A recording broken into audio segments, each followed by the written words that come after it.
Bienvenido a este espacio. Bienvenido a este espacio. No olvides seguirnos y compartir este material.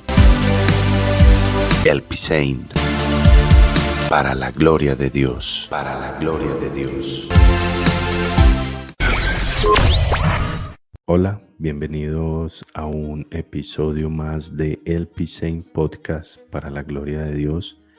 En esta oportunidad estaremos dialogando con el profesor en Teología Bíblica Jesús Mendoza. Estaremos abordando ciertas preguntas que suelen ser un poco controversiales dentro del cristianismo. Todo lo que es la mitología del antiguo cercano oriente, ciertos pasajes que suelen ser un poco controversiales al momento de interpretarlos, de saber en sí qué significaban, por qué se llevaron a cabo ciertas cuestiones. Entonces lo estaremos dialogando con él, al igual que qué es el concilio divino, todo lo que rodea al mundo espiritual, este mundo donde habita Dios. Estaremos dialogando también acerca del concilio divino y entre otras preguntas interesantes que él nos va a ayudar a resolver ciertas dudas que a veces se pueden generar.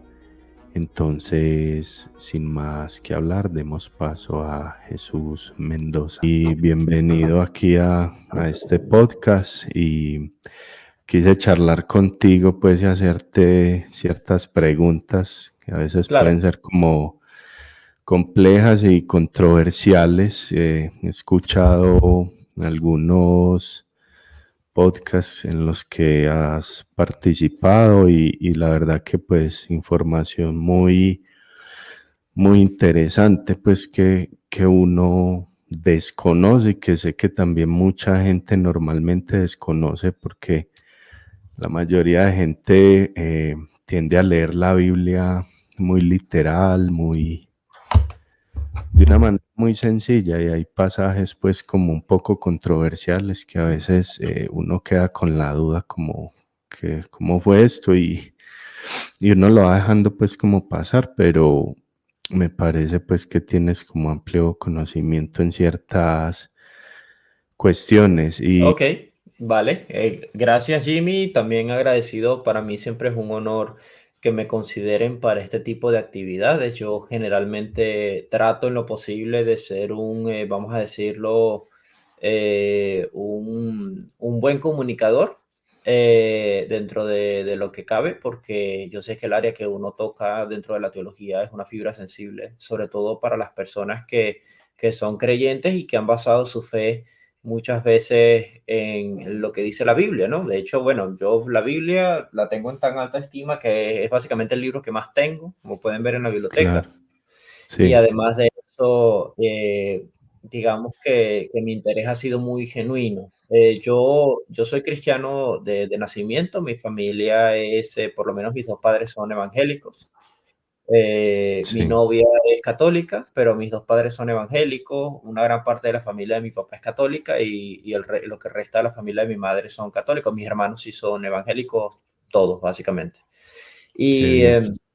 yo soy el mayor de todos, somos seis en total.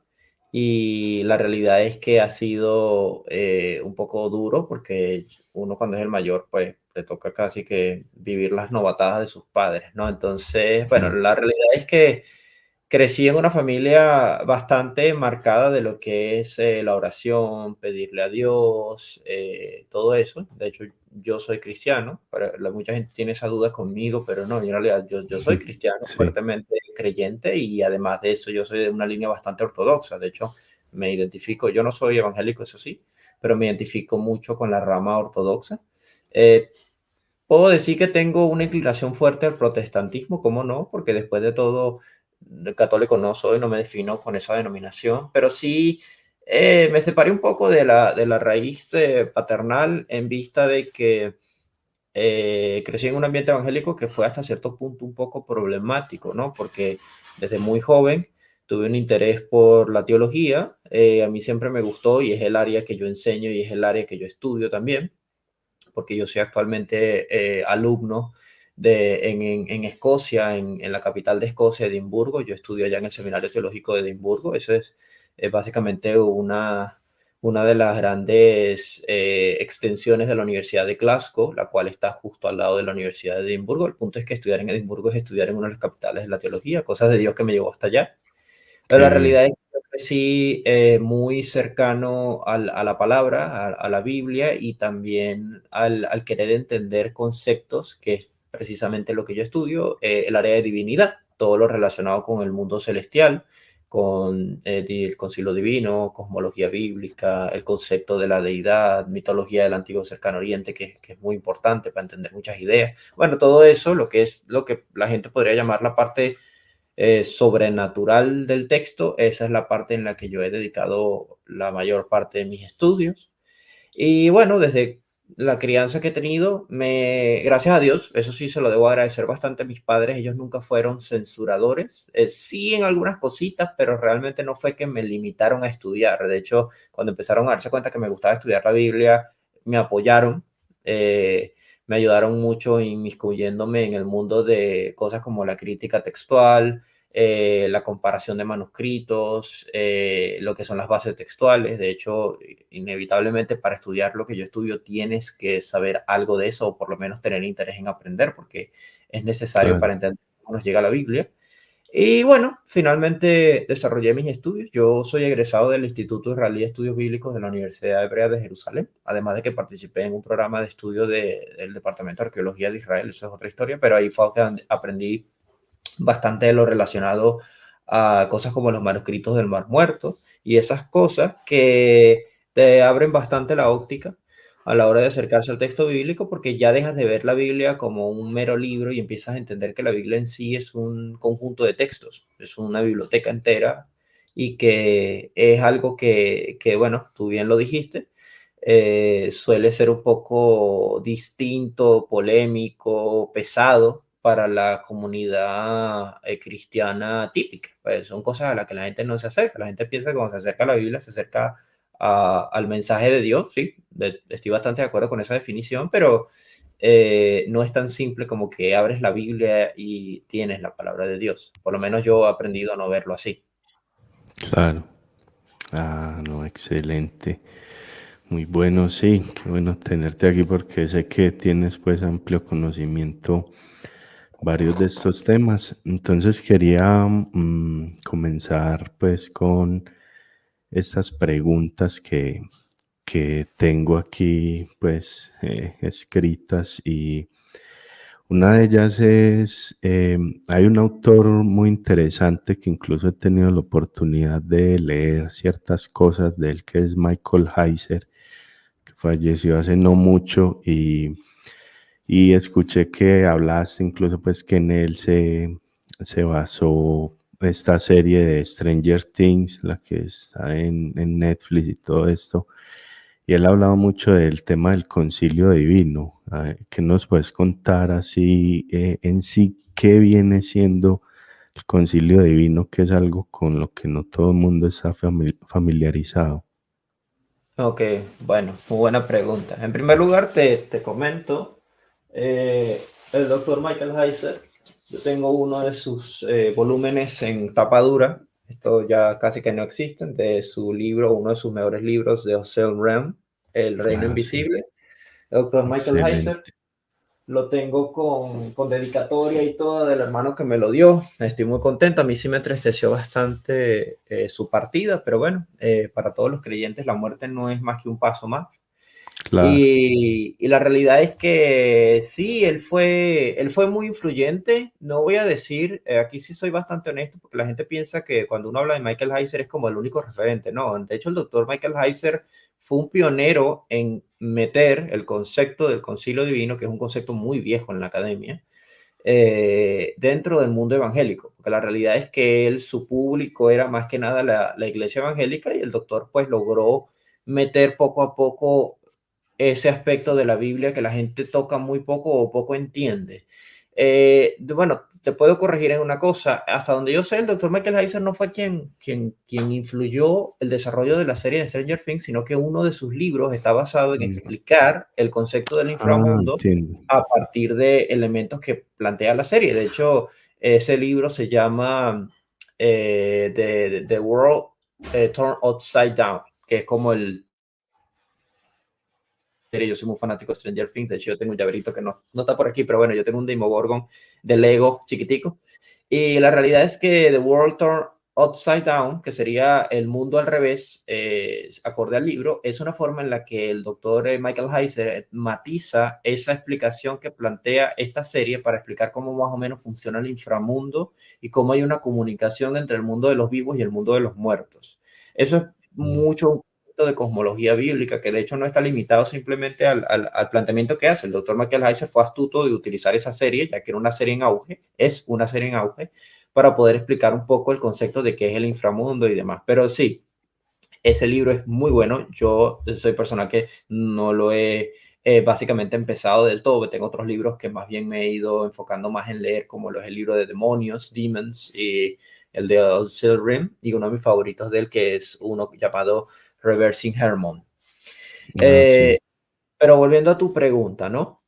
¿Qué es el concilio divino? Bueno, el concilio divino, en palabras simples, es todo lo que envuelve el mundo celestial de entidades cósmicas que rodean a Dios. Básicamente, el concilio divino vendría siendo algo así como lo que a Dios lo rodea en el cielo. La gente piensa, o por lo menos así siento que lo que lo piensa mucha gente, que el cielo es algo así como algo vacío, en lo que solamente hay angelitos y está Dios. Exacto. Eh, y bueno, está la Trinidad y están los ángeles, básicamente. Pero cuando uno analiza algunos textos bíblicos, como por ejemplo un texto muy polémico, pero muy directo, como el Salmo 82, se da cuenta de que de inicio este salmo habla de que Elohim precede la asamblea divina en medio de los dioses juzga. Entonces allí te das cuenta, acorde a la traducción correcta, que es en medio de los dioses juzga, y el término anterior que es precede la asamblea divina, se está refiriendo precisamente al concilio divino, o sea que Dios maneja este lugar como una especie de tribunal celestial, y en este lugar él propone situaciones que se discuten, se trabajan, se debaten entre los demás dioses y Dios. Entonces, claro, el problema de inicio que a la gente le surge es que cuando escucha esto dice, ya va, pero yo pensé que la Biblia hablaba de que solo existe un solo Dios. Bueno, Ujú. la discusión es mucho más simple. En realidad, el texto bíblico no dice que existe un solo Dios, sino que hay un solo Dios digno de devoción. Eso es el concepto de la monolatría. Básicamente, la monolatría es adoración exclusiva a una sola deidad, pero no necesariamente niego que existan otras, simplemente las otras no son relevantes para mi devoción. Entonces, el concilio divino vendría siendo esa asamblea celestial que rodea a Dios, donde Dios generalmente tiene contacto, discusiones, planteamientos con las otras entidades cósmicas que le rodean. Entiendo, qué bien. Y eso me lleva a otra pregunta que es si Israel era enoteísta o politeísta. Yo he leído algo así, pero mucha gente dice lo que tú acabas de decir, que siempre ha sido un solo Dios solamente y por debajo pues ángeles y todo esto. ¿Qué nos podrías decir de Israel? O sea, en un comienzo, el pueblo hebreo, todo esto, en un principio ellos eran politeístas. ¿Cómo era esa cuestión? Bueno, aquí hay dos cosas que hay que analizar a la par. La primera es Israel como nación, pueblo de personas reales, porque es que este es el detalle. Cuando la gente habla de Israel, citando al doctor Adolfo Royman, él es el curador del Museo del Libro en Jerusalén. Él comenta, él es un judío hasta donde sé caraíta, especializado en lo que es los manuscritos del Mar Muerto, y bueno, en la Escuela de Alejandría hemos tenido la dicha de tenerlo. Yo, por si acaso no lo mencioné anteriormente, yo soy profesor en el área de divinidad en la Escuela de Alejandría. Ujú. Él dice mucho que hay gente que tiene la extraña idea de que Israel pareciera que se hubiese desarrollado en la luna. una cosa así. Mira, pum, cayó en la tierra y listo, nunca. Y la realidad es que cuando uno ve la historia de Israel, sobre todo con lo más importante que es la arqueología, lo que la arqueología ha descubierto, Israel no era un pueblo muy distinto al resto de los pueblos que les rodeaban, porque es que de por sí, si Israel de verdad hubiese sido un pueblo tan monoteísta, que para empezar, no, el monoteísmo no existe casi en ningún lado del mundo antiguo, existe monolatrismo y existe enoteísmo, si acaso, pero no existe un monoteísmo, no es la creencia exclusiva en una sola deidad, para nada. Israel no habría sido un pueblo realista. O sea, si yo digo ahorita, bueno, no, es que Israel realmente siempre tuvo un solo Dios y no aceptó la existencia de otros dioses, eso es inverosímil a la época. La época en la que Israel se desenvuelve, todo lo que Israel conecta, por ejemplo, Israel pasa por Egipto, si creemos obviamente en el relato del Éxodo, si creemos en lo que nos cuenta la historia de Moisés, o si creemos en los patriarcas, Israel pasó Mesopotamia, Egipto, Canaán. Esos tres lugares ya tenían cultura, esos tres lugares ya tenían un desarrollo, tenían lenguaje, tenían comunicación, y eso incluye las creencias. Yo, por ejemplo, yo soy venezolano, yo nací en Venezuela, pero yo me mudé a los 19, 20 años a Escocia. Actualmente tengo 26 años y yo pues estuve 6 años en Europa. Y por más que sea algunas cosas de la cultura escocesa, no de forma muy directa, porque después de todo yo no fuera que me la pasaba metido rodeado de escoceses todo el tiempo, pero sí hubo algunas cosas que se me pegaron. Por ejemplo, mi acento se neutralizó, no se me nota tanto que soy venezolano, tal vez un poco Ujú. en algunas expresiones, pero se neutralizó mi acento. Otra cosa fue que influyó bastante en mi forma de entender el concepto bíblico de Dios y todo eso, el arte, la forma de vestir. Yo empecé a vestir en un estilo muy inglés, en Venezuela era un estilo no muy definido, pero en Escocia fue que lo empecé a definir, la forma de comunicarme, un poco la forma de comportarme en la calle. Cosas que pueden ser un poco, vamos a decir, tontas, pero que te das cuenta que inevitablemente, y estuve solo 6 años, o casi, porque 5 y algo, viviendo allá. Ahorita estoy en Lisboa viviendo con mi novia acá en Portugal, y el detalle es que hay cosas que a uno se le pegan por la cultura, cosas buenas, las cosas malas, pues obviamente las rechazas. Pues imagínate eso, pero extrapólalo a muchos años viviendo en distintos lugares, muchos Claro, años. ¿Qué sucede?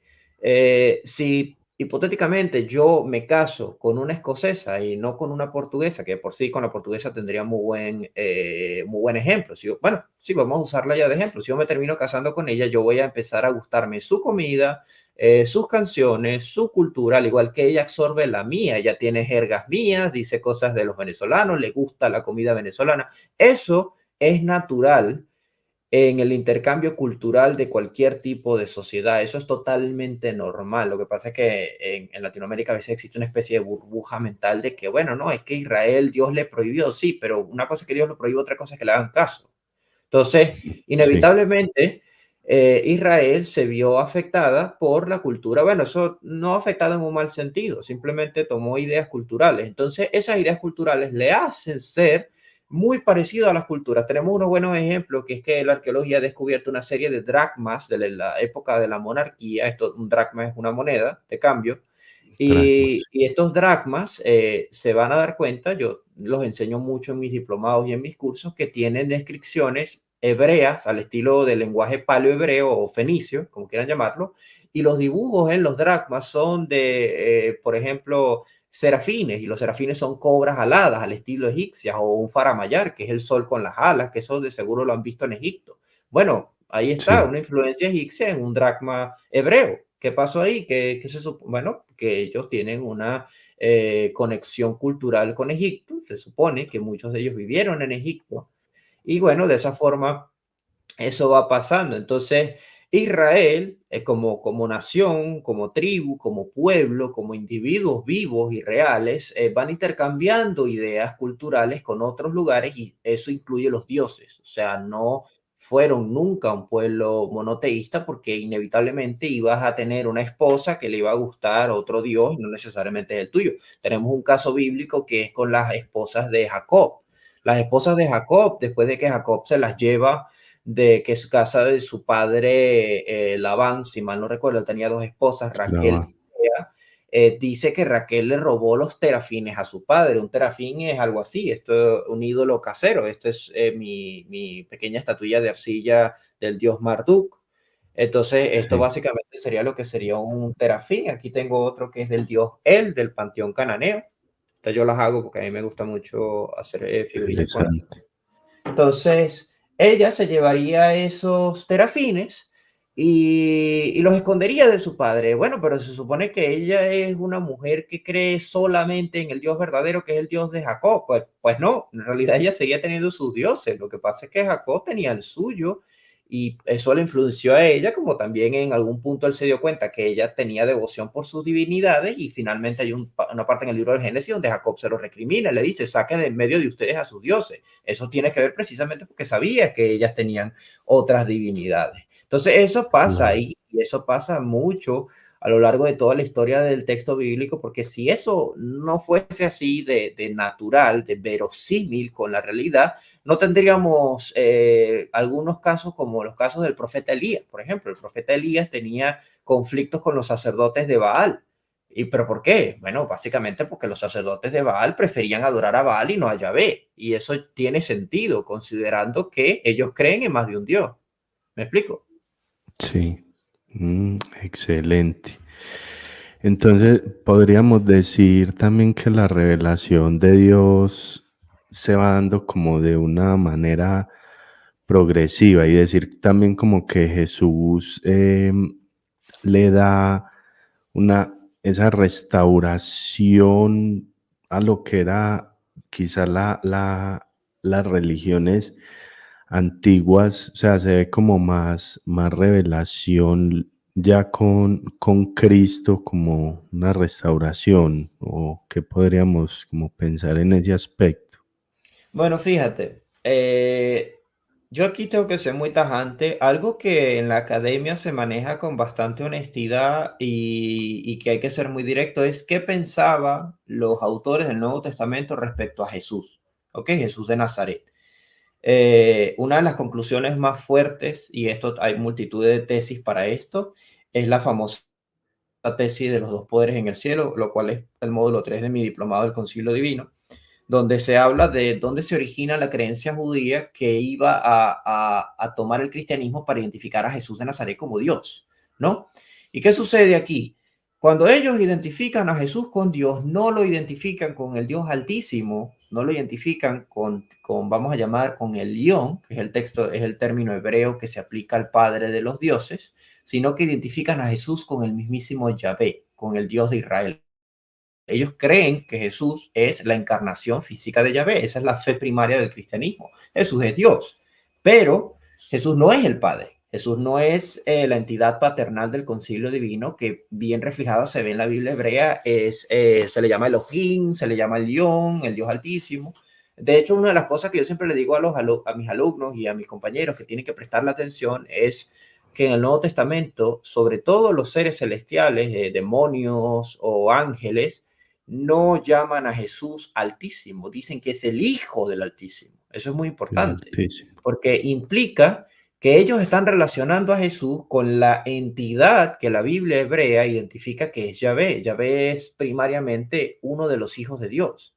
¿Cuántos hijos tiene Dios? Bueno, tenemos un término muy interesante en el Génesis capítulo 6 o en el Salmo 29 al principio, o el Salmo 89, o Job capítulo 1, capítulo 2 y capítulo 38. Hay una frase que se repite mucho en la Biblia hebrea que es Benei Ha Elohim, o Benei Elohim, o Benei Elim. Este Es, término significa literalmente hijos de los dioses. Eso es lo que significa, hijos de los dioses o hijos de Elohim. La gente prefiere traducirlo hijo de Dios, pero a mí no me gusta porque genera un conflicto con la frase en el Nuevo Testamento. Pero realmente es que este término lo que está diciendo es hijos de la categoría de Elohim, es un estado constructo, eso te lo enseñan en hebreo básico, donde lo que implica es los hijos de la categoría de Dios, que son dioses, básicamente. Entonces son seres celestiales. Esos seres que aparecen en Génesis 6, que tienen una mezcla sexual con las mujeres humanas, por ejemplo, se les llama hijos de Elohim. ¿Y qué es lo interesante del término hijos de Elohim? que implica que Dios tiene varios hijos, que Dios tiene muchos, un grupo de ellos, ¿no? Y este grupo de hijos que tiene Dios son seres celestiales, son divinidades de menor categoría, pero hay uno de ellos, uno solo, al que la Biblia insiste que es único, que sería Yahvé.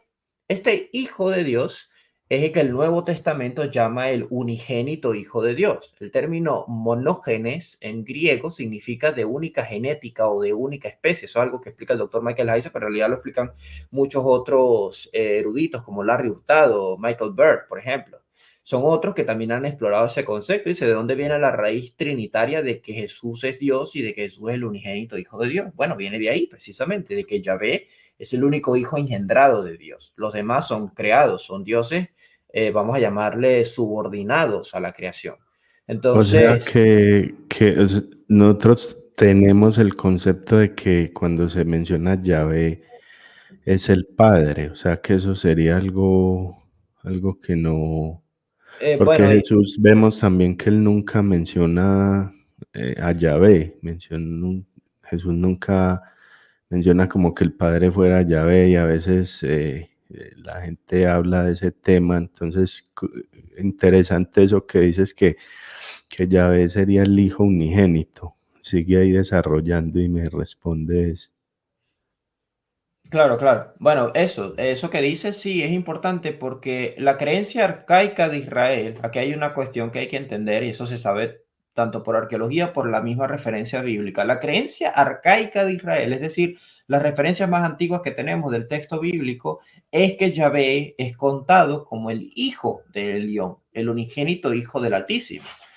Por ejemplo, tenemos un ejemplo muy bueno, una recuperación textual gracias a los manuscritos del Mar Muerto, es uno de los fragmentos del libro del Deuteronomio, habla de que en Deuteronomio capítulo 32, versículo 8, dice, cuando el Altísimo dividía a los humanos, dividía a los hombres, a los hijos de Adán, conforme a su número, dividió las naciones conforme al número de los Benei Elohim, dividió a los hombres conforme al número de los dioses, traducen muchas Biblias. ¿Qué sucede acá? El término que aparece allí en el manuscrito de Qumran, que está respaldado por la Septuaginta, está respaldado por el capítulo 17, versículo 17 del libro de Jesús ben Sirach, que es el libro de eclesiástico en la Biblia católica, y en otros textos como incluso el Targum de Pseudo Jonatán hace una referencia interesante a ese texto, dice que Dios dividió a la humanidad esto se refiere a la Torre de Babel, en 70 naciones y a cada nación le asignó un dios patrón. Estos dioses patrones serían pues los hijos de Elión, los hijos del Altísimo. Aparentemente, según el texto, uno de esos dioses, Yahvé, heredó a Jacob, heredó a Israel. Por eso es que Yahvé es el Dios de Israel y no el Dios de Moab y no el Dios de los filisteos y no, sino que es solamente el Ah, Dios de Israel. Entonces, esa es una herencia que le da a él. Pero luego nos encontramos con que hay otros textos bíblicos donde a Yahvé se le llama Yahvé Elión en algunos de los salmos. ¿Qué sucede aquí? Bueno, tú dijiste una palabra muy interesante, revelación progresiva. A mí me gusta llamarlo académicamente teología en desarrollo. Es básicamente lo mismo, que plantea que Dios manifiesta su identidad paulativamente a lo largo de la Biblia de distintas maneras. A una forma en la que obviamente los narradores bíblicos la puedan entender, porque este es el problema. La gente cuando piensa que la Biblia se inspiró por Dios, piensa que Dios la dictó, y Dios no la dictó. Dios le movió a ellos, a los escritores bíblicos, cómo acomodar la historia para que ellos pudieran entenderla en su contexto, en el contexto de ellos. Entonces, sí. te vas a encontrar con que en Génesis, Yahvé no aparece, o sea, aparece obviamente acorde a que el texto dice aquí está Yahvé, pero por ejemplo, Éxodo capítulo 4 o 6, si mal no recuerdo, 6 versículo 4 o 4 versículo 6, uno de los dos es, le dice Yahvé a Moisés, a Abraham, Isaac y a Jacob, yo no me manifesté con mi nombre Yahvé, a ellos me di a conocer como el Shaddai. El Shaddai es otro nombre de Dios. De hecho, yo el tema de los nombres de Dios los abordo en mi diplomado del Concilio Divino en el módulo 2. ¿Qué sucede? El término Shaddai o el Shaddai básicamente viene de una raíz que se considera acadia, que es Shedu, que significa campo o desierto o planicie. Entonces, se ha propuesto, por ejemplo, el doctor Mark Smith y Michael Coogan en su traducción de los textos de los mitos cananeos, ellos dicen que el Shaddai significa básicamente el dios de la montaña. Eso es lo que significa.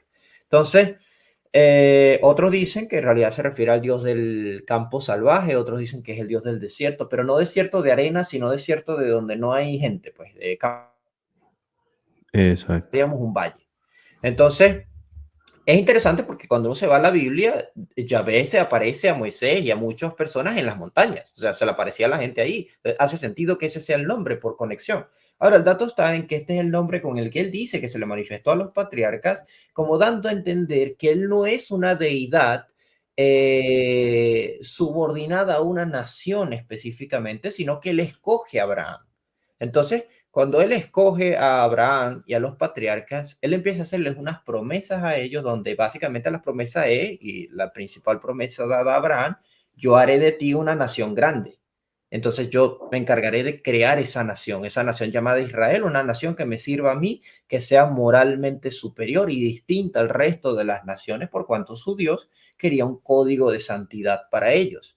Entonces, claro, en este sentido, en esta teología en desarrollo hay un punto en donde ellos empiezan a preguntarse quién es Yahvé. Dice, ok, ya sabemos de dónde salió Yahvé. Yahvé es una deidad tribal que surge de los patriarcas, el dios de ellos, pero ¿quién es para nosotros? Entonces, a medida que Yahvé se le va revelando a Moisés, se le va revelando a los israelitas de la monarquía, el concepto va poco a poco identificándose con otro problema, que es que Yahvé parecen ser dos entidades separadas. Uno es Exacto. el Yahvé, vamos a llamarle baálico, el Yahvé guerrero, el Yahvé guardián, como un ángel guardián que tiene una espada, que es un guerrero que va a la batalla, que protege a los israelitas en el desierto, en una columna de fuego. Ese es uno. Y está el otro Yahvé, que es un Dios apacible, compasivo, que les promete fertilidad, que les promete muchos hijos, que les promete tranquilidad. Entonces, encontramos como dos caracteres muy raros ahí. Cuando tú analizas la cultura cananea, te das cuenta de que los cananeos creían en una especie de relación simbiótica entre dos deidades particulares. Una es el dios El y el otro es el dios Hadad, el dios Baal. Estos dos dioses llaman mucho la atención porque el dios El es un padre compasivo, paciente, creador de toda la humanidad, es un dios anciano, tranquilo, mientras que el dios Baal Hadad es un guerrero, es un protector. Entonces, ya por relación allí, podríamos decir que Israel encontró una forma muy parecida de explicar a Yahvé en estos términos, ¿ok? Algunos quieren llamarle a esto sincretismo, pero para mí simplemente es un préstamo cultural. Tratan de identificar a Yahvé en esos sentidos. Está Yahvé altísimo y está el Yahvé bálico, el Yahvé tribal. Está el Yahvé guerrero y está el Yahvé paternal. Está el Yahvé joven y está el Yahvé anciano. O sea, hay como una serie de matices allí. Por supuesto, esto generó una teología en los profetas, que los profetas no la definen así, pero que sí el segundo templo llegaría a identificarlo muy parecido, que es la teología del portador del nombre. Existe una entidad en la Biblia hebrea que de seguro has leído mucho, que es el ángel de Yahvé. El ángel de El Yahvé, ángel el de ángel Yahvé, de Yahvé, o el ángel de Jehová, como prefieras llamarlo. Bueno, ese ser que que aparece en se la dice Biblia que es hebrea. Jesucristo, sí. Exacto. Ese ser que aparece en la Biblia realmente no es un ángel. Lo que pasa, y yo sigo esa tesis muy de cerca, la tesis académica, de que eso es una interpolación, eso es un intento de los escribas de distinguir a Yahvé Dios allá arriba del Yahvé antropomórfico que se le aparecía físicamente a los profetas, físicamente a los patriarcas, porque el problema es ese. Dice, bueno, Dios tiene cuerpo, porque el ángel de Yahvé parece que tiene cuerpo, porque dice que es un hombre. Bueno, sí, Dios tiene un cuerpo y esta entidad, que es Dios también, porque es Yahvé, se le aparecía aquí a Jacob, se le aparecía por allá a Abraham, se le aparecía aquí a Agar, se le apareció a Moisés, se le apareció al otro, se le apareció a Gedeón y les daba indicaciones y el texto deja muy claro que es Dios con quien ellos están hablando. Entonces, este es el que el libro de Éxodo llamaría el portador del nombre. Dice, he aquí yo envío mi ángel delante de ti, mi mensajero. Guárdate en su palabra porque mi nombre está en él. Entonces, da a entender que Yahvé parece que presta su nombre, pero esta vez no es una cuestión terminológica, sino ontológica. Yahvé presta su identidad. Eso es lo que significa lo del nombre. Entonces, cuando llegamos al Nuevo Testamento, Jesús empieza a explicar eso precisamente, aclarando que él y el Padre son uno por el nombre que tienen en común. Yo y el Padre somos uno. Haz que ellos sean uno como tú y yo somos uno en tu nombre. Eso es algo que está en el Evangelio de Juan. Entonces, cuando uno llega a ese punto, y además si lees las epístolas de Judas o la epístola de Pablo, te vas a dar cuenta que ellos identifican a Jesús con Yahvé en el desierto. Entonces, la realidad es que básicamente se concluiría en este desarrollo teológico que te estoy planteando que existen dos Yahvé, uno con las características del Padre, otro con las características del Hijo, que el Nuevo Testamento llamará el Padre y el Hijo propiamente. ¿Ok? Uno sería Dios, el Dios Altísimo, y otro sería Jesús, la encarnación de Dios Jesús. también. Y hay también algo que, que ha causado tanta controversia y que es tan conocido cuando se dice que eso, el carácter de Jesús es amoroso, es reconciliador, es amor. Y ya ve, ahora mirando eso que me estás diciendo de que ya ve es el hijo y esto, ¿por qué se genera esa diferencia entre el amor de Jesús y vemos en el Antiguo Testamento pasajes complejos que ahora también te quiero hacer algunas preguntas con respecto a eso, en medio de las batallas, ciertas leyes pues como complejas que se dan en el Antiguo Testamento? ¿Qué se puede decir de esa parte? Bueno, a ver, respecto a lo del carácter de Dios, sí sé, estoy consciente de la noción que tiene mucho una parte del cristianismo, sobre todo yo diría que es uno de los argumentos más quemados del ateísmo, porque Sí, exacto. yo me he cansado de escuchar ateos que piensan que eso no tiene una explicación, pero sí, que no, que Dios es bipolar, porque pues, el gnosticismo cristiano, por ejemplo, tenía la tendencia a separar a estos dos, al Yahvé de Jesús, como dos dioses distintos, como dos entidades distintas, y separaban al Viejo Testamento del Nuevo Testamento porque no les gustaba la idea de que era tan distinto Dios allí. Pero sucede que cuando tú te acercas a varias epístolas como Judas y te acercas al libro de Apocalipsis, puntualmente el libro de Apocalipsis, no logras darte cuenta que el libro de Apocalipsis ve a Jesús muy al estilo de Yahvé. Lo ve en ese Exacto. contexto porque el Jesús del Apocalipsis es un Jesús guerrero que viene a vengar la sangre de su siervo. Una idea que a cualquiera se le De asocia juicio. directamente con Yahvé. Pero también la gente no se da cuenta el perfil escatológico y apocalíptico que tiene Jesús en el Nuevo Testamento, que también encaja allí. Explicaría esto de manera simple. Eh, digamos que cuando se trata del carácter de Dios, hay que entender en qué faceta Dios se está manifestando. Eh, por ejemplo, te tropiezas con un Dios que expulsa a Adán y Eva en el Génesis por una cuestión que esto tiene mucho que ver con el concilio divino, pero es más amplio de lo que parece. Los expulsa de ahí, pero posteriormente les da un sacrificio vindicativo, les dice qué tienen que hacer, porque obviamente a Caín y Abel alguien les tuvo que haber enseñado lo del asunto del sacrificio. Y bueno, él les va dando como esas indicaciones, los arropa después de expulsarlos, les promete que va a haber un nacimiento de Eva que va a aplastar la cabeza del Nahash, de la serpiente, ¿no? También tú te vas a encontrar varias veces a lo largo de la Biblia una itinerancia de Dios por proteger a su pueblo, ayudarlo, aunque esto requiera tomar fuerzas muy duras, por ejemplo, las plagas de Egipto. Cualquiera diría, bueno, pero ¿qué culpa tenían los egipcios de lo que hicieron como para que Dios tenga que arrasarlo? El problema es que nosotros lo vemos siempre desde el ámbito, vamos a decir, terrenal, y no nos vamos al concepto celestial que la misma Biblia explica. Por ejemplo, el Éxodo dice claramente que Dios va a castigar a los dioses de Egipto. Yahvé está contra los dioses de Egipto y contra Faraón, que es el representante de los dioses. Y cuando tú ves las plagas, cada plaga corresponde a un dios egipcio. Entonces, no es solamente que él está arrasando Egipto, él está arrasando a los subordinados, a los dioses encargados de la nación de Egipto para darles a entender que tienen que liberar a su hijo, ¿ok? Que es Israel. Dices, bueno, si tú no liberas a mi pueblo, que es mi hijo, mi nación, que me pertenece y lo que estás es esclavizándola, yo voy a arrasar la tuya dentro de tu territorio. Entonces, allí vemos que la teología lo que está tratando de explicar es que la movida de las guerras de Yahvé en el Viejo Testamento es un conflicto entre él y los dioses, entre él y sus hermanos celestiales. ¿Ok? Él Exacto. necesita darle un lugar al pueblo de Israel y para darle un lugar al pueblo de Israel, guerra.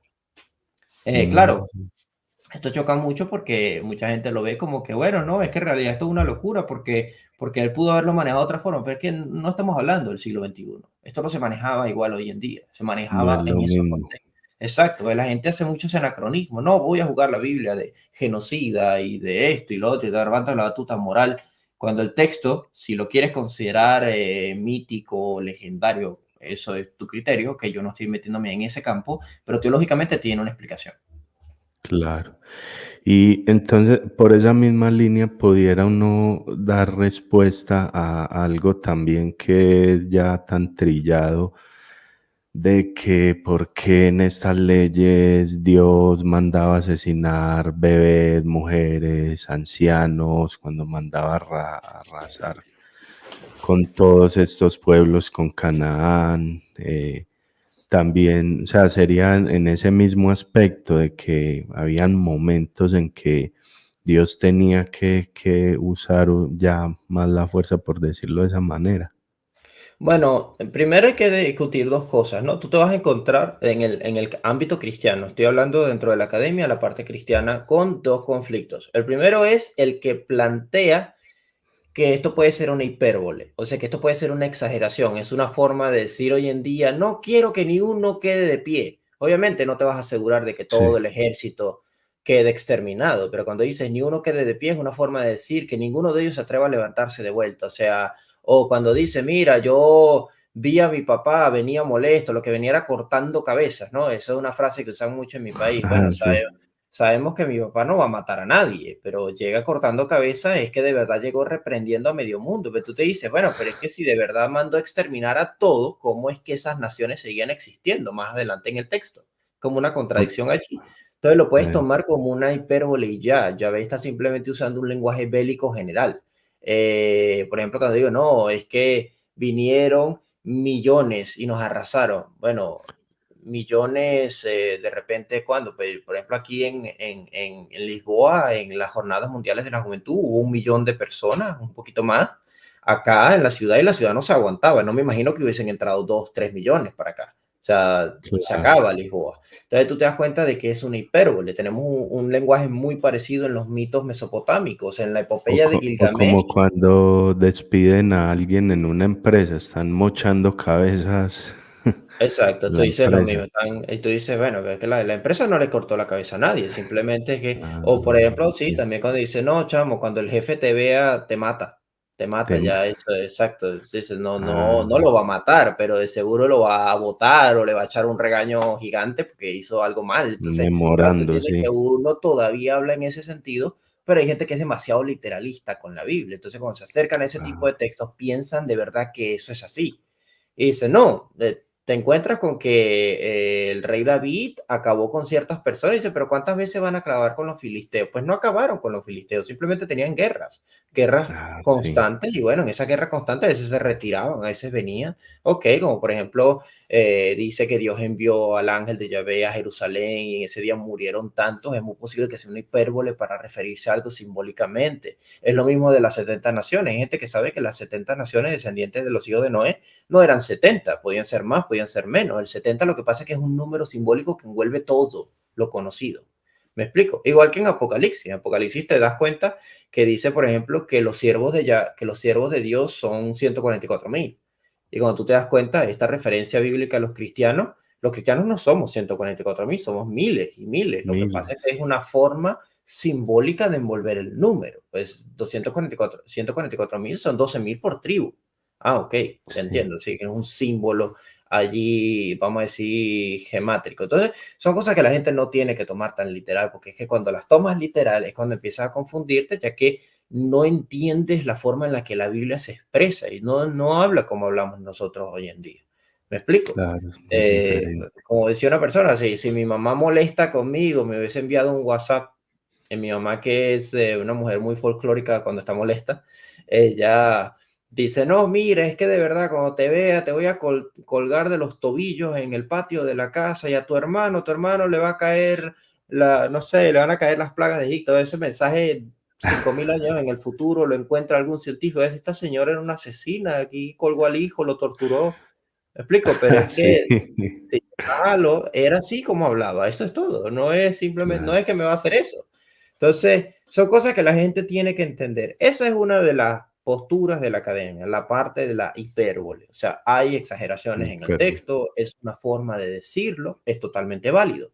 Hay otra posibilidad, que es la posibilidad de la interlocución textual. ¿Qué quiere decir esto?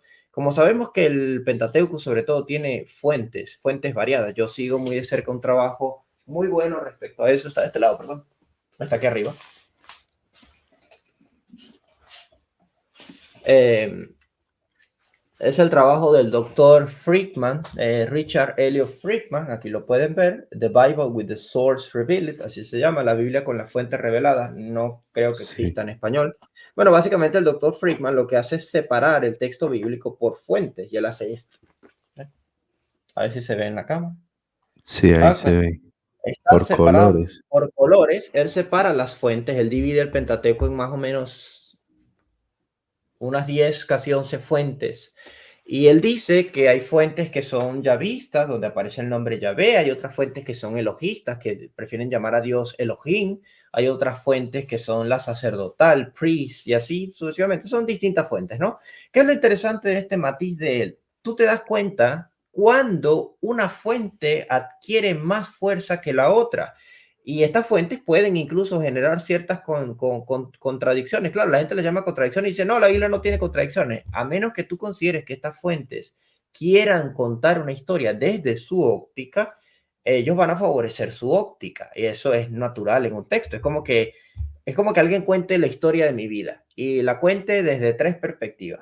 La cuente una mujer que me amó, la cuente una mujer que me odió y la cuente mi mamá. ¿Ok? Las tres son mujeres. Las tres son mujeres, las tres van a tener un toque muy femenino, ajá, van a ser descriptivas, van a decir lo que sea. La que me amó va a decir que yo daba los mejores besos, los mejores masajes, que Jesús era un muchacho que él cuando se levantaba de la cama me caía a besos, yo lo amaba, espectacular, lo que tú digas, o sea, mi novia. Y luego tienes una que me odió, que puede ser cualquiera de mis ex, y en ese caso te das cuenta de que ella me va a poner a mí que como decía un chiste que vi por ahí en Facebook que decía si quieren saber la historia de por qué rompí con mi ex, prefiero que le pregunten a ella. La historia de ella es mucho más interesante. Hasta yo me agarré rabia a mí mismo, ¿no? Entonces, esa parte a mí es un buen ejemplo porque dice, bueno, en la Buen versión de ejemplo, esta mujer sí. dice, no, él no era, en la mañana lo que era un vago, se paraba de la cama cuando le daba la gana, no sabía cocinar, le olía mal la boca, lo que sea. Cuando una Claro, persona está tratando de reconstruir el perfil de mi vida, lo hace en el futuro, va a considerar los lados. Con Jesús, la gente se critica esto, no, que no sé qué, con la Biblia hebrea, pero no se dan cuenta de que eso sucede con Jesús en el Nuevo Testamento. Jesús tiene 4 versiones de su vida, ¿ok? Juan, Mateo, Lucas y Marcos. Y los claro, 4 son importantes porque los 4 te dan matices distintos. En uno se hace énfasis en que Él es Mesías, el otro se hace énfasis que Él es Dios. En otros no le hacen énfasis realmente a nada, es el más tosco que es Marcos. Y así sucesivamente. Entonces, si eso lo aceptamos cuando hablamos de los evangelios, ¿cómo no lo vamos a aceptar con el Pentateuco? ¿Me explico? Entonces, ¿qué claro, sucede con el Pentateuco? Hay partes que se discuten mucho si realmente lo que hace el autor es tratar de meter más ideas de él. Por ejemplo, dice que Abraham guardó la ley del Señor. ¿Cómo la pudo haber guardado si no existía la ley? No se había entregado. ¿Cómo pudo guardar los claro. mandamientos? Bueno, lo más probable es que este texto venga de la fuente sacerdotal que le da una prepotencia, que le da una potencia a Abraham de que Abraham era un justo por la ley. No como el Por la resto ley. del relato, que el resto del relato dice que Abraham era justo por fe, porque creía en Dios. ¿Ok? Y cuando uno se va al texto del Nuevo Testamento, te das cuenta que insisten en eso. Sí, Abraham es un ejemplo de fe, no de una persona atenida a la ley. ¿Ok? Era como que ni siquiera no perfil de Abraham, pero sí reconocen el texto. ¿Me explico? Entonces, eso pasa. Y con el caso de Levítico, una de las cosas más interesantes es lo de considerar si realmente el libro de Levítico, una gran parte del libro de Levítico es metida de mano de los sacerdotes. Una metida de mano posiblemente exílica, algo que yo diría que pudo haber sido mucho en los tiempos de Esdras, porque tú te encuentras con que hay leyes que hablan muy mal de los extranjeros, de los cananeos, vas a exterminarlos, no te casarás con una mujer extranjera, no tendrás hijos, no esto, no aquello. Ves esas leyes allí Pero cuando te vas al texto bíblico, José se casó con una egipcia, el esposo de Betsabé era hitita, la abuela del rey David era moabita, todos ellos estaban casados, mezclados, hasta que ya. Entonces tú te dices, pero ya va, si eso estaba en la ley, porque la ley no, porque posiblemente la ley no era así, eso fue algún grosso que le metieron la fuente sacerdotal con la Fuente. intención de dejar mal a las tribus cananeas y al resto, como culpándolas de la idolatría y la razón del exilio. Puede tener una razón social, pero no está bien vista, porque el mismo texto insiste en que no, que eso no era así. ¿Me explico? Algo he escuchado también que algunas de las leyes del Levítico, eh, por ejemplo, como ojo por ojo, diente por diente, que las toman como de otros pueblos. ¿Cómo es que surge eso? Yo en ese caso te recomendaría, más adelante, si quieres, hay un amigo que está sacando su doctorado en Edimburgo, en la Universidad de Edimburgo, un amigo, hermano cristiano también, al que yo quiero mucho, se llama Luis Quiñones Román. Él le ha metido mucho, porque muchos de sus trabajos se basan precisamente en violencia sexual contra la mujer en la Biblia hebrea, y él aborda las leyes levíticas desde las leyes cuneiformes de Mesopotamia, del código de Hammurabi, de los cananeos. Él aborda eso desde allí. No sé si toca las leyes egipcias, creo que sí, a lo mejor, pero él sabe eso, que sí, que las leyes Mm. de Levítico muchas vienen de las leyes cuneiformes de las otras naciones. Ah, entiendo, entiendo. Bueno, ya así en este tramo final, unas preguntas también que son porque yo lo quise, este podcast lo quise llevar mucho a lo que es controversial, porque como hablamos ahora, a veces cansan los ateos, que a veces es como muy infantil ciertos argumentos así con respecto a qué tan violento es. Entonces por eso fue que lo hace como más en eso. Por ejemplo, ¿qué nos podrías decir en versos como Primera de Reyes 22, 19, 23, cuando Jehová dice que quién inducirá a Acab, que por qué si Dios no miente allí, por qué dice que Jehová puso espíritu de mentira en la boca de los profetas de Acab? Eso cómo se... Bueno, eso es muy importante porque ahí es donde empiezas a darte cuenta cómo funciona la interacción del concilio divino. Ese es un muy buen ejemplo. De hecho, yo tengo acá Sí. tengo aquí el comentario de Segunda de Crónicas, donde se repite ese relato de Micaías, donde el profeta Micaías es el único que le muestra la verdad al rey Acab. Y le dice eso, ya que al rey Acab le estaban mintiendo sus profetas, más Micaías no, y él se lo obligó y bueno, Acab no quería hablar con él porque dice, este hombre nunca me decía nada bueno, me decía siempre mal.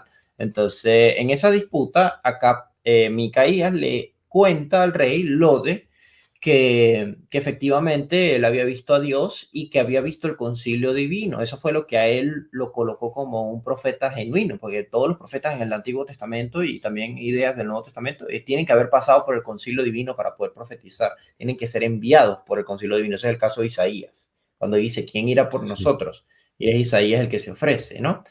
Cuando tú vas al caso que me estás planteando en Reyes y que también está en Segunda de Crónicas, tú te encuentras con que Yahvé, precisamente haciendo, vamos a decir, ejerciendo su labor como la cabeza del concilio, como rey, porque tú te das cuenta de una cosa, si realmente los dioses no existen, ¿por qué la Biblia dice en Deuteronomio que Él es Dios de dioses? ¿Me explico? Es rey de Claro. reyes, señor de señores, pero también es Dios de dioses. Esa frase también se repite en el libro de Enoch. Entonces, y en el libro Ujú. de Enoch también tenemos muchos ejemplos muy particulares de todo este tema, pero el libro de Enoch es del segundo templo, así que no lo vamos a tocar. En Segunda de Crónicas y en el caso de Reyes, sucede, es el mismo caso, solo que está repetido, ¿no? Contado por dos fuentes distintas. Bueno, hablando de fuentes, ahí tienes dos versiones de la misma historia. Entonces, ¿qué sucede? Yahvé está hablando con los seres celestiales, está hablando con los dioses. Acorde a la descripción, dice que tiene dioses a su izquierda y a su derecha estaba todo el ejército de los cielos. Y Yahvé pregunta, ¿quién inducirá a Acab para hacer que caiga? ¿Qué sucede? El concilio divino, una de las cosas que se marca en este pasaje, se marca en Zacarías capítulo 3, se marca en el libro de Job, es que consiste en un diálogo. Por ejemplo, tenemos en Génesis 1:26 que Elohim habla con los dioses y dice, hagamos al hombre a nuestra imagen y semejanza, pero la acción la ejerce Dios, él simplemente los hace partícipes.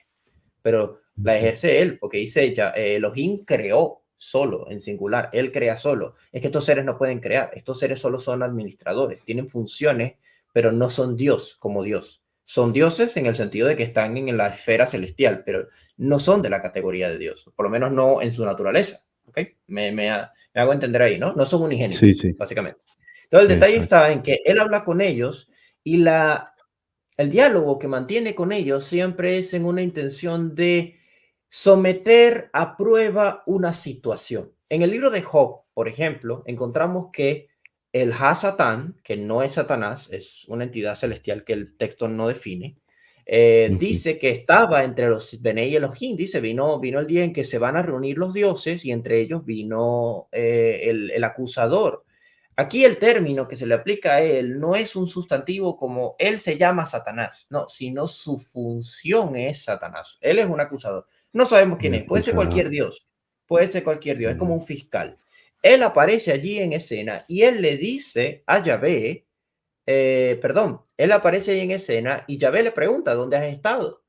La doctora Margaret Barker, por ejemplo, en su libro The Great Angel, un estudio de los dos dioses de Israel, ella habla de este caso y ella intuye que aquí Yahvé no está ejerciendo el rol de rey, sino de uno más allí presente, como decir, ok, me bajo un momento del trono para dialogar contigo. A ver, ¿qué has estado haciendo?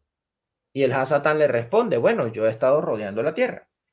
Ok, ¿has considerado a mi siervo Job? Esa pregunta que le hace Dios incluye el hecho de que tiene interés de que pongan sobre la palestra el caso de Job.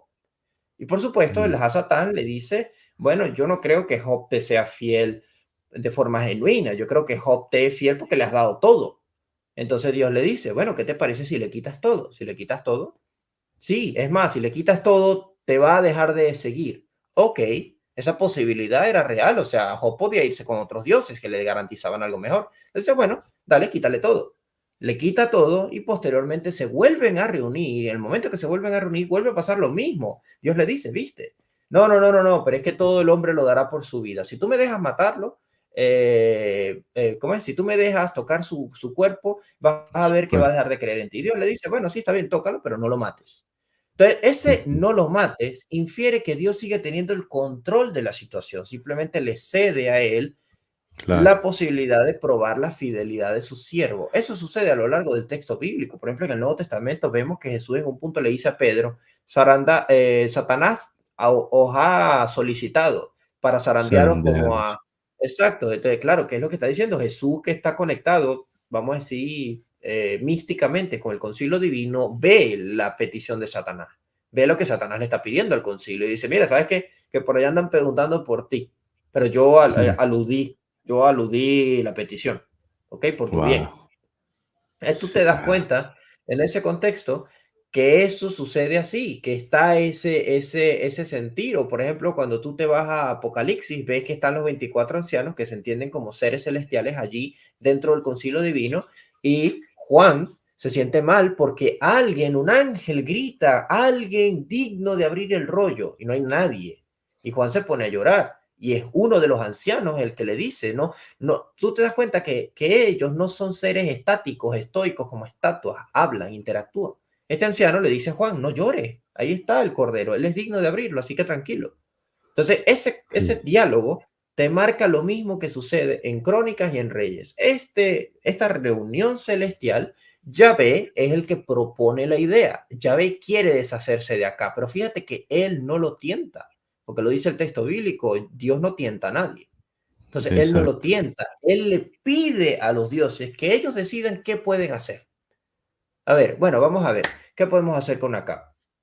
Entonces, Claro. claro, Dios tampoco puso, ¿cómo es? Dios tampoco es mentiroso ni influye a la mentira porque realmente él no fue el que hizo mentir a los profetas. Uno de los espíritus se ofreció, uno de los dioses se le presentó y le dice, Ellos. yo puedo ser espíritu de mentira. Entonces Dios le delega, ok, dale, tú vas a hacer y vas a vencer. O sea, la última palabra la tengo yo, adelante, te va a ir bien. Entonces ahí tú te das cuenta de Exacto. que esa forma de interactuar del concilio divino hace que Dios sea justo y a la vez congruente con su carácter, porque te das cuenta que muchas veces la maldad en este sentido teológico bíblico en general, no se origina en Dios, se origina en la forma en la que se aplica la justicia, por ejemplo, por parte de los dioses. Tú te das cuenta que el Salmo 82, que es Dios el que se está dirigiendo a los dioses de manera dura y le dice, ustedes no juzgan con justicia a las naciones. ¿Hasta cuándo seguiréis siendo injustos con las naciones?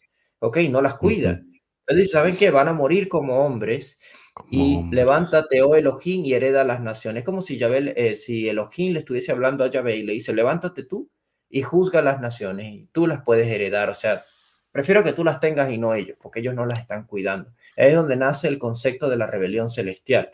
El concepto de la rebelión celestial en la Biblia ocurre varias veces, Génesis 3, Génesis 6, Génesis 11, con lo de la repartición de las naciones, pero todas están conectadas con este planteamiento de que Dios le da libertad a estas divinidades de poder proponer, hacer, dejar de hacer. No todos son malos, por supuesto, pero una parte de ellos sí tiene un interés maligno. Claro, sí, y lo mismo uno podría decir, por ejemplo, entonces de el pasaje, por ejemplo, de Primera de Samuel 19, que es como el 9 y versos 9 y 10, donde dice que un espíritu malo de parte de Jehová que quiso matar a David, es lo mismo, o sea, es esa interacción entonces del concilio divino, aplica también de la misma manera. Esta otra parte, por ejemplo, ¿qué podrías decir cuando Jehová quiso matar a Moisés? Ese pasaje ahí que podría uno decir así rápidamente. Bueno, yo respecto a ese pasaje puntualmente tengo una opinión bastante formada de que ese pasaje no es original del libro de Éxodo, que se añadió, porque tú te das cuenta, si sacas ese pasaje, la línea del texto sigue lisa, o sea, sigue normal, como sin interrupciones, ¿no? Además, Sí, Además que el pasaje es como raro. Pero sí, si sacas eso de que es una interpolación y te vas al texto natural, te das cuenta de que el texto plantea es la idea de que Moisés no había circuncidado a su hijo y que aparentemente el hebreo aquí plantea la posibilidad de que donde está sucediendo esto no es una posada, como traducen generalmente las Biblias, sino que es un lugar donde se circuncidan niños. Entonces, básicamente sería algo así como que Yahvé estaba esperando para que se circuncidara al hijo de Moisés y al darse cuenta que no estaba circuncidado, procuró matar a Moisés por estar faltando al pacto. sí. Entonces, Séfora le corta el prepucio a su hijo y con eso toca el pene de Moisés y dice, ya eres marido de sangre y carne, como una forma de evitar que Dios lo matara por su, vamos a decir, por su negligencia. Pero yo Ujú. pienso de forma general que ese pasaje simplemente fue añadido allí porque no hace sentido en el texto. O sea, lo ves, aparece, desaparece, no tiene nada que ver. Sí. Listo. Ya unas últimas preguntas así rápidamente porque sé pues que estás ya un poco corto de tiempo, ya como para ir finalizando. ¿Qué nos podrías decir del mito? Porque cuando uno habla de mito y también muchos ateos recurren a decir la Biblia es un mito, es una historia, es un cómic, no sirve para nada. Pero yo he oído ciertas definiciones de mito, ya como lo interpretaban en la antigüedad, y es muy interesante que en sí qué es el mito y cómo nos ayuda a leer bien el texto bíblico y a comprender mucho de estos pasajes antiguos. Bueno, fíjate, respecto al mito, mito es un género literario que generalmente se identifica porque tiene la participación de entidades sobrenaturales. O sea, un mito es la epopeya de Gilgamesh, es un mito porque en esa epopeya aparecen dioses. Un mito es la historia de la Ilíada, que es la guerra de Troya. Un mito es la titanomaquia, que es la guerra entre los dioses olímpicos y los titanes en la mitología griega.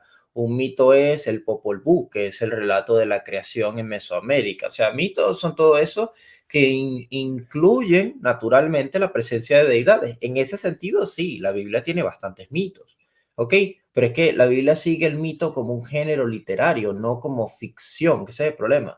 La gente se va al Nuevo Testamento y dice, no, bueno, el griego dice que ellos siguen fábulas y mitos y no sé qué, y eso no es bíblico. A ver, cuando los griegos hablan de mito o de fábula, están refiriéndose a un relato más que nada de naturaleza alegórica, no a que el relato en sí ocurrió o no. Y otra cosa que es muy importante es que nosotros hemos convertido la palabra mito en ficción, pero para el mundo antiguo los mitos no son ficción, ninguno de los mitos. Es más, era irrelevante si las parábolas de Jesús eran históricas o no. Lo interesante es la enseñanza que contenían. Las parábolas de Jesús estaban diciendo algo muy importante en todas ellas. Estaban describiendo el reino y describiendo la naturaleza de Jesús y también describiendo la naturaleza de la iglesia.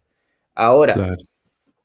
digamos, cuando nos vamos al texto bíblico, cuando decimos que contiene mitos, es que está de hecho o corrigiendo o dialogando o usando el mito o el formato mitológico para explicar una idea. Voy a un punto, Ujú. por ejemplo.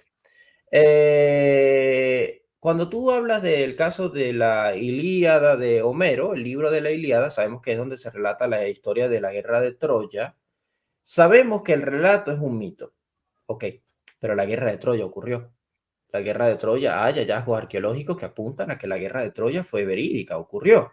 Ese es un mito, la Ilíada, cómo ocurrió la guerra, que si el dios no sé qué hizo aquello, la guerra también se intuye, empieza con la manzana de la discordia de la diosa, eh, creo que ella se llama Erish, y esta diosa tiene una manzana de oro que dice a la diosa más bonita, entonces era que es la esposa de Zeus, Atenea, que es la diosa de la valentía, y Afrodita, que es la diosa del sexo, las tres empiezan a discutir por la manzana y finalmente Dios decide, Zeus, perdón, decide que para que no se forme un conflicto, una trifulca entre ellas, vamos a ver si hay un juez imparcial que pueda escoger. Y ellos escogen a Paris de Troya. Paris es el que decide escoger. Ok, bueno, como Paris escoge a Afrodita y Afrodita se lleva la manzana, Atenea y Hera deciden vengarse de los troyanos por culpa de Paris. Bueno, ese es el mito.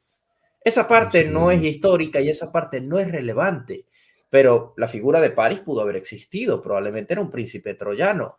Troya existió, las murallas, se sabe por los yacimientos arqueológicos que sí, que hubo murallas en Troya y que eran famosas por eso.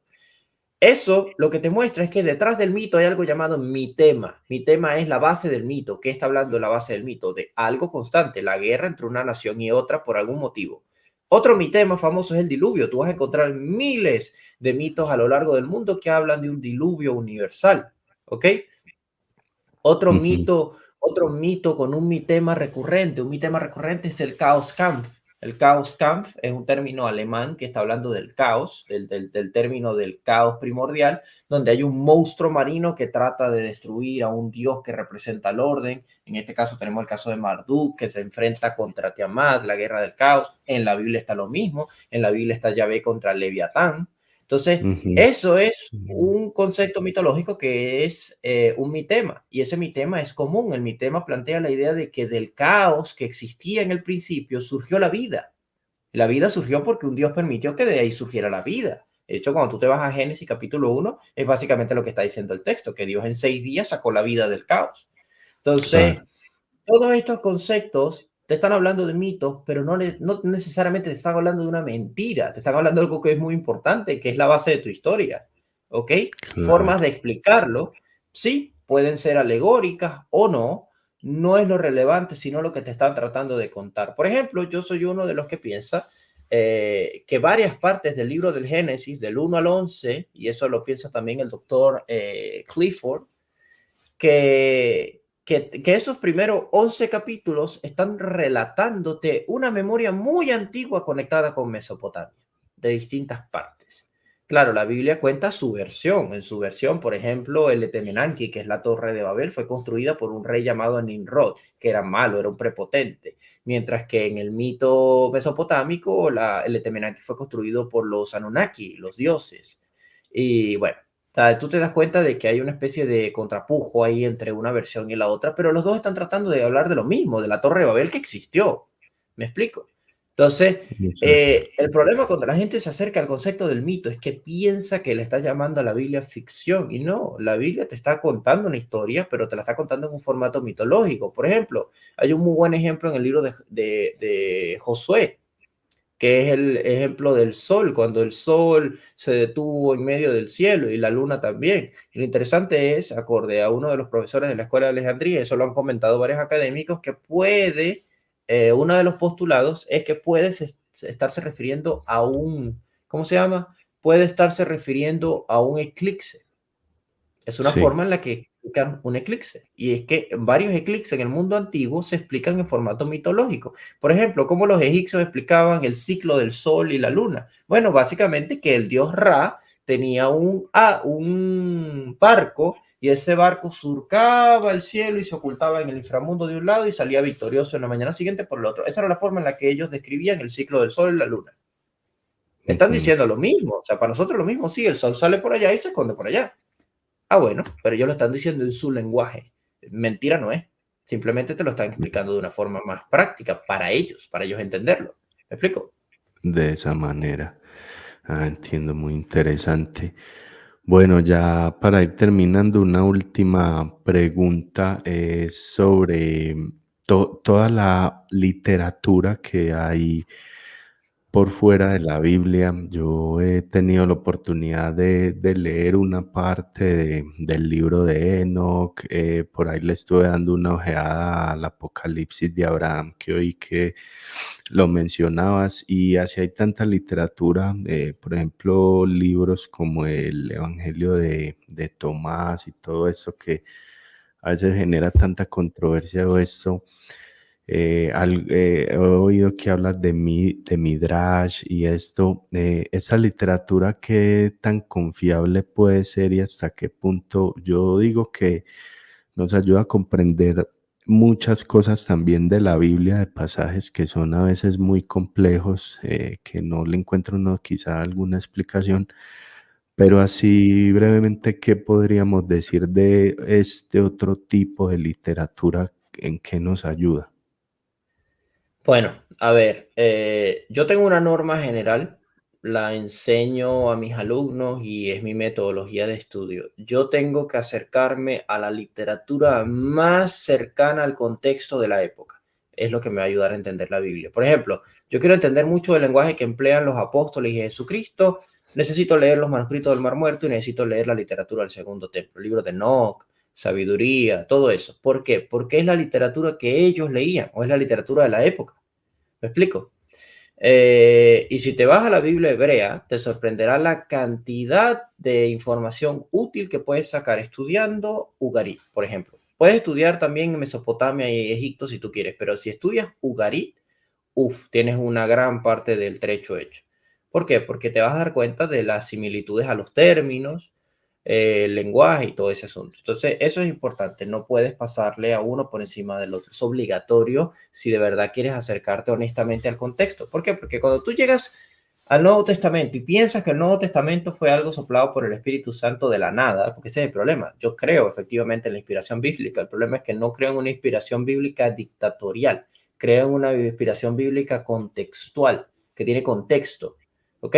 Jesús no usa ejemplos ajenos a su época. Es como Jesús dice, bueno, ustedes quieren saber cómo es Dios. Dios es eterno. Más allá, tú ves las estrellas allá, esos astros de fuego allá en el horizonte, esos astros de fuego dentro de 1500 billones de años se van a consumir porque se les va a acabar el combustible y van a explotar en una supernova. Nadie habría entendido nada de lo que dicho Jesús.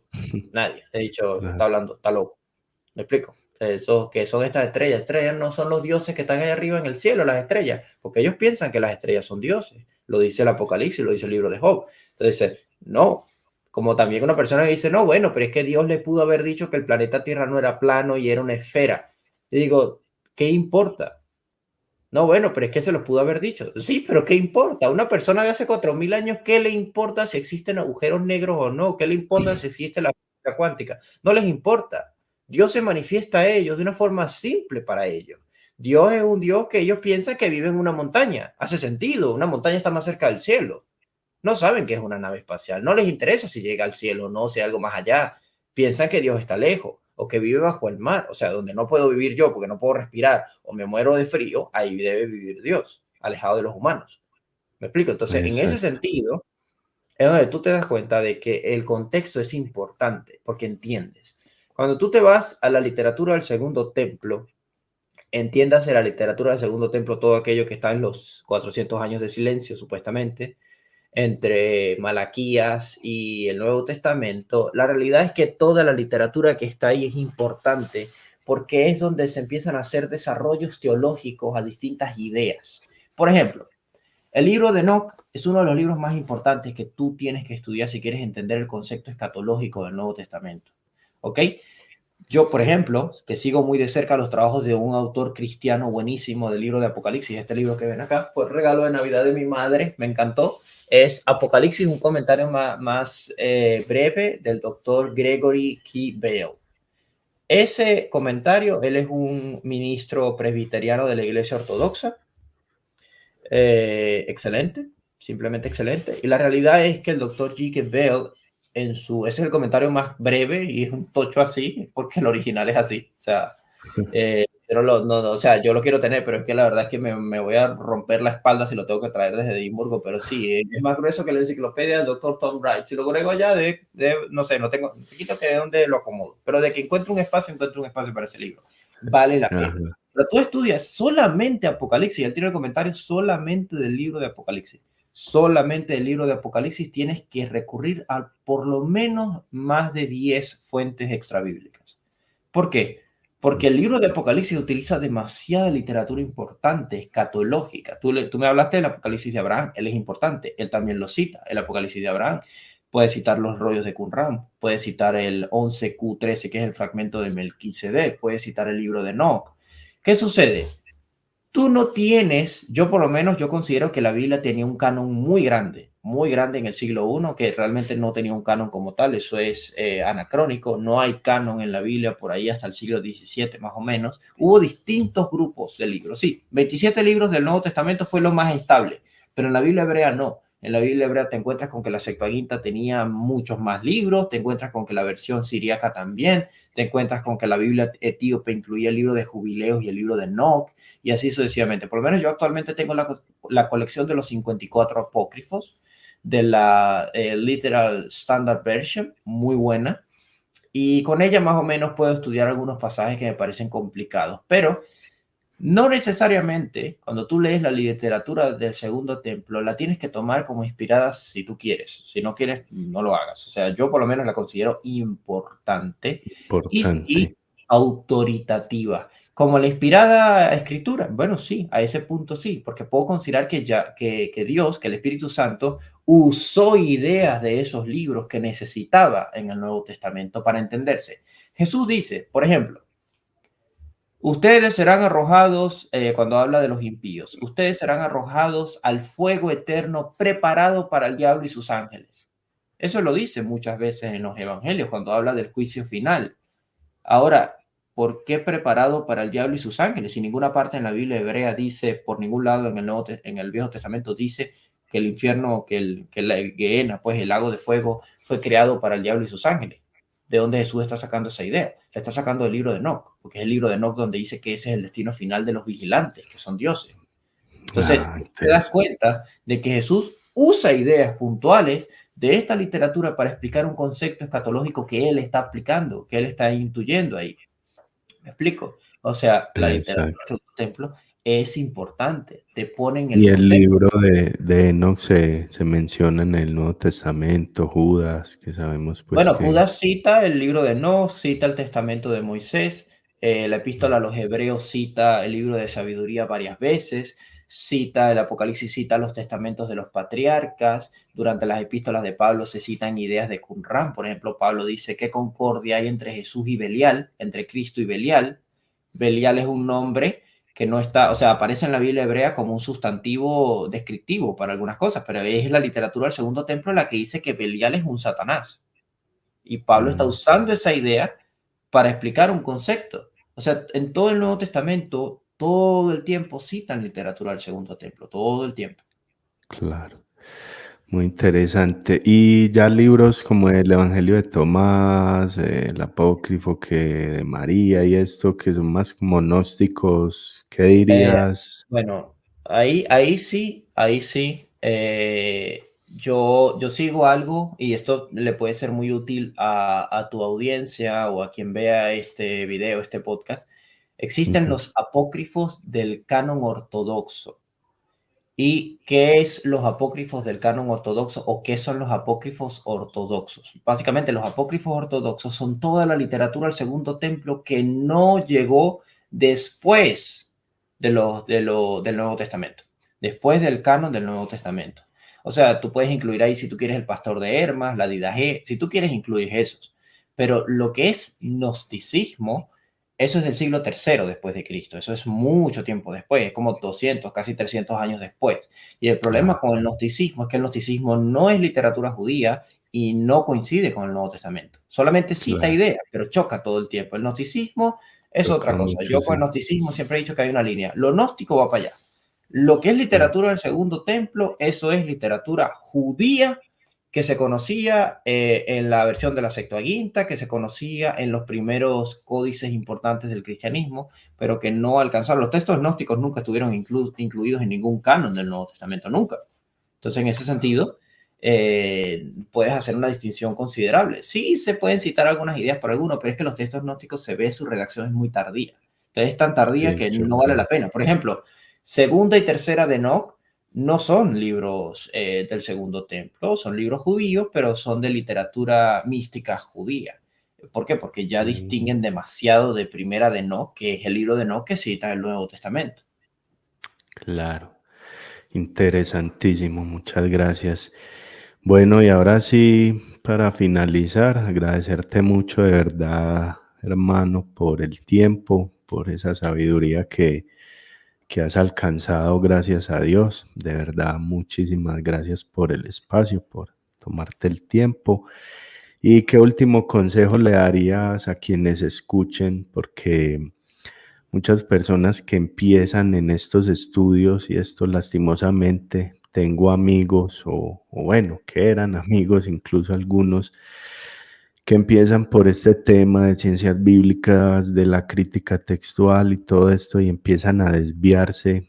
Muchos pierden la fe, ya caen en el agnosticismo, se cansan definitivamente de la fe, se van hacia otro tema más allá. Yo considero de que uno para esto, antes de incursionar, esto lo digo pues yo a título personal, debería uno tener la fe fortalecida, que sea una fe fortalecida, la oración, el ayuno, todo esto es muy importante para uno afrontar ciertas cuestiones, pero entonces eso, mucha gente lastimosamente empieza, no todos, pues porque hay mucha gente que lo hace muy bien, me parece que tú, por ejemplo, te he escuchado y lo haces muy bien todo este ámbito académico sin necesidad de desprestigiar la Biblia, de empezar a perder la fe y todo eso. ¿Qué consejo le darías a alguien que le interesaría ya meterse en esto más profundo, a indagar?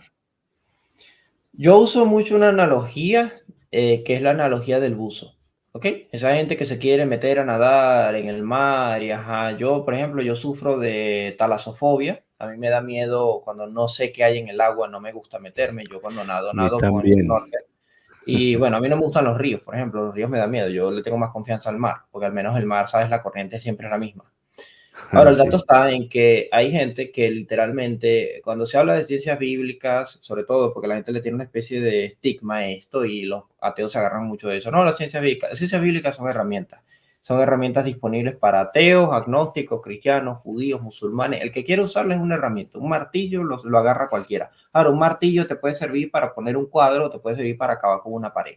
El problema que la gente tiene es que hay gente que usa lo que ha aprendido con la ciencia bíblica para destruir. Pero te digo una cosa, hay mucho esfuerzo, mucho en la gente que quiere agarrarse con la fe y acabar con la fe de la gente. Tú te das cuenta que hasta agarran temas ridículos. O sea, no, que si el rey David era homosexual, que si esto, que tú dices, ¿qué tiene que ver? O sea, realmente a mí esa vaina no me interesa. Sí, el personaje podía ser muy libre, muy mente abierta, ok, pero esa es otra época. A mí me interesa saber quién era él, no con quién se acostaba, que ese es el dato cuando la gente estudia los perfiles de los personajes, o sea, le quieren dar un matiz moral, le quieren dar... Yo, por ejemplo, no soy idealista con casi nadie de la Biblia, a mí hay personajes de la Biblia que me caen mal, no los conocí, me caen mal, yo digo, Dios mío, qué tipo tan pesado. Y ajá, pero bueno, ok, Sí, era una persona real. Si esa persona no hubiese sido real, no me habría caído mal. La única persona que me cae bien en la Biblia es Cristo porque es Dios, pero nadie más.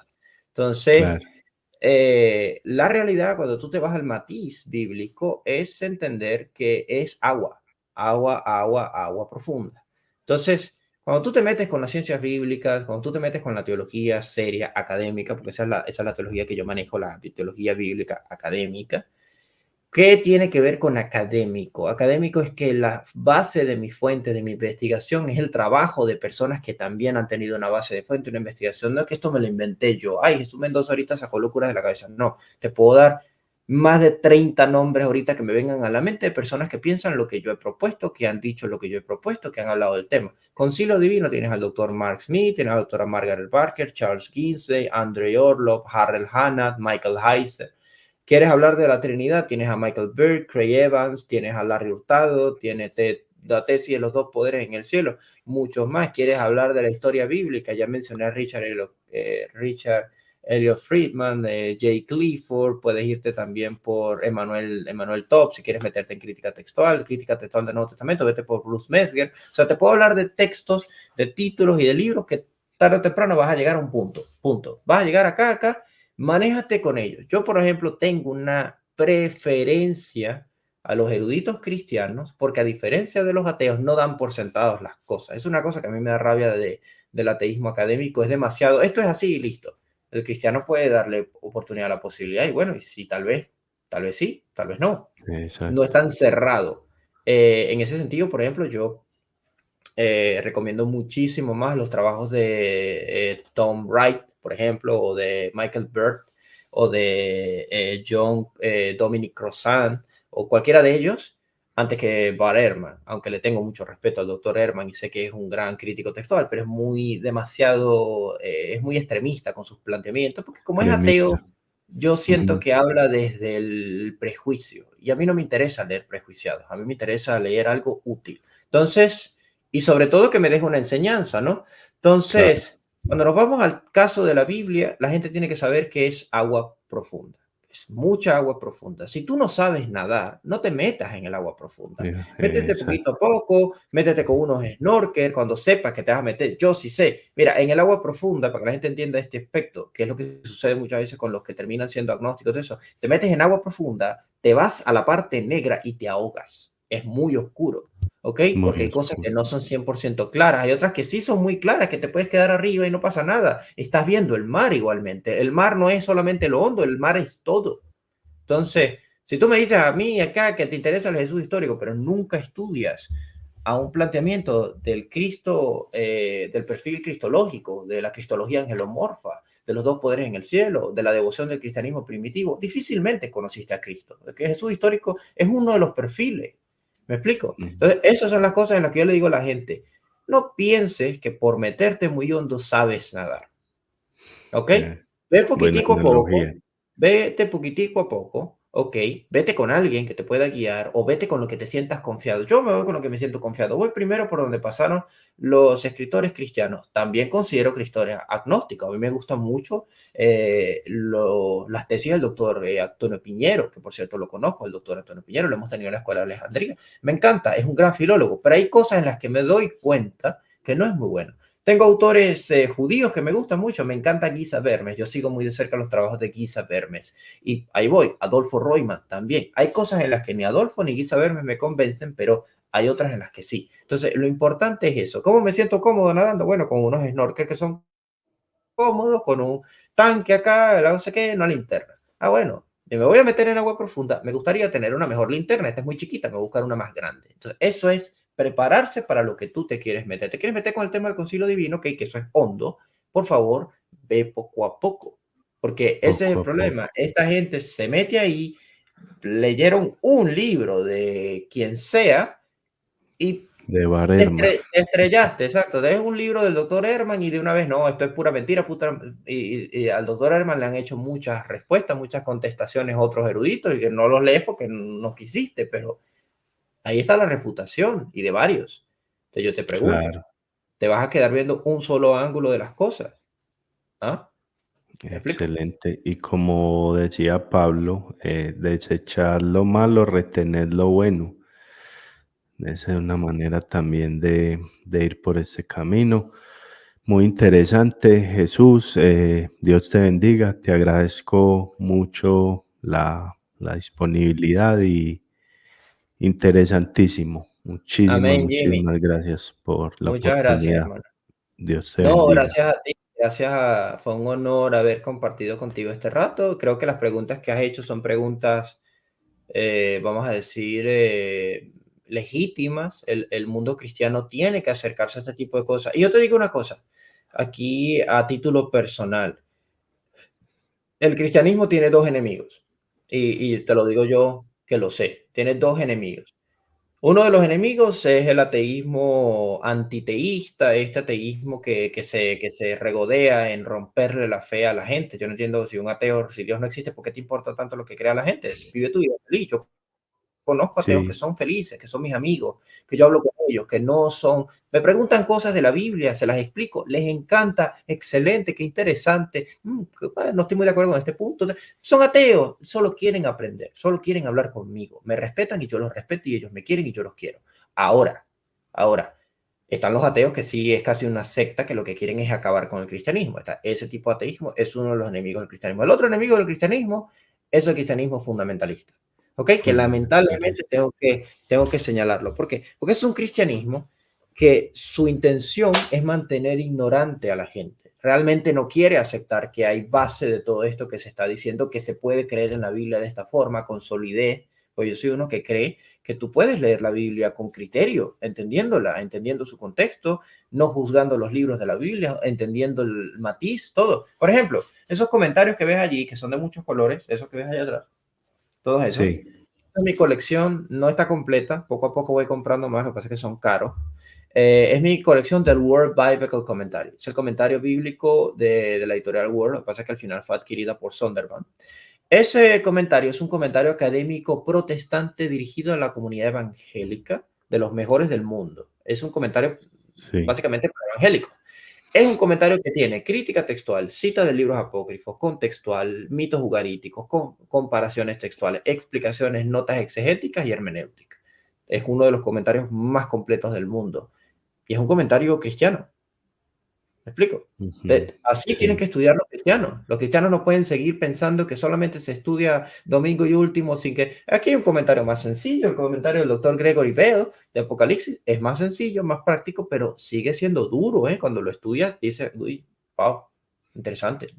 No había considerado esta posibilidad. Te presenta perspectivas escatológicas, destroza horrible características del dispensacionalismo, sobre todo que él es anti... Ese sí es contra esa teología. Entonces el dato está en que el que es cristiano pueda aproximarse a todo esto sin miedo, pero también sabiendo que tiene que saber a quién está leyendo y que este que está leyendo no pretende hacerle daño a su fe. El fundamentalista no piensa eso. El fundamentalista piensa que simplemente tú tienes que quedarte ignorante con tu Reina Valera. Yo también tengo mi Reina Valera, ahí está, al lado de mi Biblia favorita.